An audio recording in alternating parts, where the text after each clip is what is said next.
Good morning students.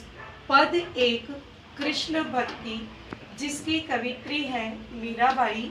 प्रकार पद। मीराबाई जी का जन्म 1498, मृत्यु सन 1563 में अनुमान लगाया गया है। मीराबाई का जन्म जोधपुर के कुकड़ी गांव में राव रतन सिंह राठौड़ के परिवार में हुआ था। मीराबाई का जन्म किस परिवार में हुआ था? तो राव रतन सिंह राठौड़ के परिवार में हुआ था। उनका विवाह मेवाड़ के महाराणा सांगा के कुंवर भोजराज से हुआ था। विवाह के कुछ साल बाद पहले पति, फिर पिता और एक युद्ध के दौरान ससुर का भी देहांत हो गया। पति की मृत्यु के बाद उन्होंने अपना अधिकांश समय श्री कृष्ण भक्ति और साधु संतों के सत्संग में बिताना शुरू किया।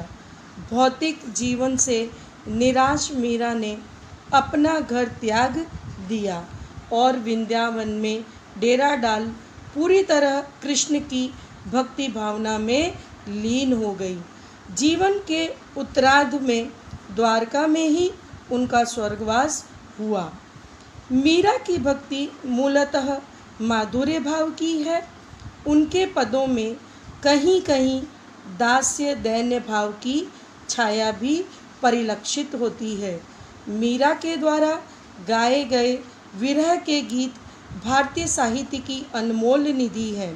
मीरा के पद संपूर्ण भारत में प्रचलित हैं। मीरा हिंदी और गुजराती दोनों की कवित्री मानी जाती हैं। उनके पदों की भाषा में राजस्थानी, ब्रज और गुजराती का मिश्रण पाया जाता है। संत रैदास की शिष्या मीरा की कुल 7-8 कृतियाँ ही उपलब्ध हैं। उनकी रचनाएं मीरा पदावली नाम से उपलब्ध हैं। प्रथम पद में कृष्ण के वियोग से तड़पती मीरा के मनोभावों का सटीक चित्रण किया गया है। कृष्ण के बगैर मीरा को कुछ भी अच्छा नहीं लगता। कृष्ण का दर्शन पाने को व्याकुल मीरा उनके दर्शन न होने पर बहुत दुखी है। दूसरे पद में कृष्ण गोपियों तथा राधा के साथ ब्रज में होली खेलते हैं। उस पर अवसर मीरा ने बड़ा ही मनोहरी वर्णन किया है। पहला पद हरि बिन कुछ न सुहावे, यानी भगवान के बिना मीरा को कुछ अच्छा नहीं लग रहा है। सुहावे यानी अच्छा नहीं लग रहा है। परम इसने ही राम की नीति अलोरी आवे। हे प्रभु की मीरा जी कहती हैं कि मुझे प्रभु का प्रेम ही अत्यंत सुहाना लग रहा है और उनकी याद मुझे आ रही है और उनके बिना मुझको कुछ भी अच्छा नहीं लग रहा है। वो मेरे परम स्नेही हैं। राम हमारे हम हैं राम के, हरि बिन कुछ न सुहावे। राम हमारे हैं यानी भगवान हमारे हैं और हम भगवान के हैं और भगवान के बिना मुझे कुछ भी अच्छा नहीं लग रहा है। आवण कह गए अजू न आए, आने के लिए वह कह गए थे पर अभी तक दर्शन नहीं दिए हैं। जेवड़ा अति अकुलावे, मन अति व्याकुल हो रहा है। तुम दर्शन की आस रमैया, तुम्हारे दर्शन की आस मैंने लगा रखी है। कब हरि दर्शन दिलावे, हे प्रभु आप कब दर्शन मुझे देंगे। चरण कवल की लगन लगी नित, मुझे रोज आपके चरण छूने की लगन लगी हुई है। मैं आपके चरण स्पर्श करना चाहती हूँ। बिन दर्शन दुख पावे, आपके बिना दर्शन से मैं अत्यंत दुखी हूँ।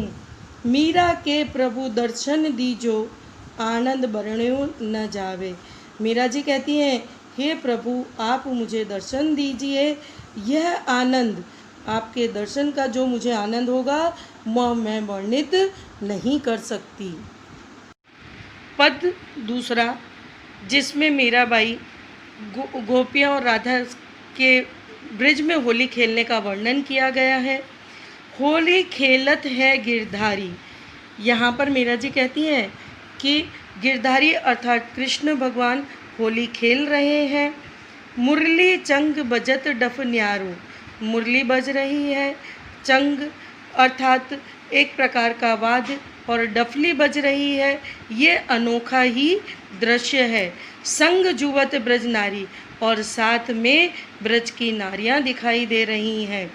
चंदन केसर छिरकत मोहन अपने हाथ बिहारी, और कृष्ण मोहन अर्थात कृष्ण अपने हाथ से उन पर चंदन और केसर छिड़क रहे हैं।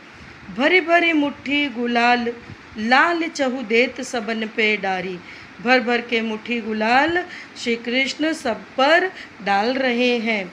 छैल छबीले नवल का नहीं संग श्यामा प्राण प्यारी, छैल छबीले जो सुंदर कृष्ण हैं उनके साथ में श्यामा अर्थात राधा प्राण प्यारी विराजमान हैं। गावत चार धमार राग तह दे दे कल करतारी, और चारों तरफ धमार नाम का राग गाया जा रहा है और सब लोग सुंदर मनोहर दृश्य देख रहे हैं। प्रभु फागु जो खेलत रसिक सांवरी वाढ़ियो रज ब्रज भारी, फागुन का यह खेल रसिक यानी खेलने वाले जो रसियां हैं वह सांवरी अर्थात राधा, यह सब ब्रज यानी धूल में ब्रज की भारी में खेल रही हैं। मीरा के प्रभु गिरधर नागर, मीरा जी कहती हैं कि मेरे प्रभु गिरधर नागर हैं और मोहन लाल बिहारी, वह मेरे मोहन लाल बिहारी हैं।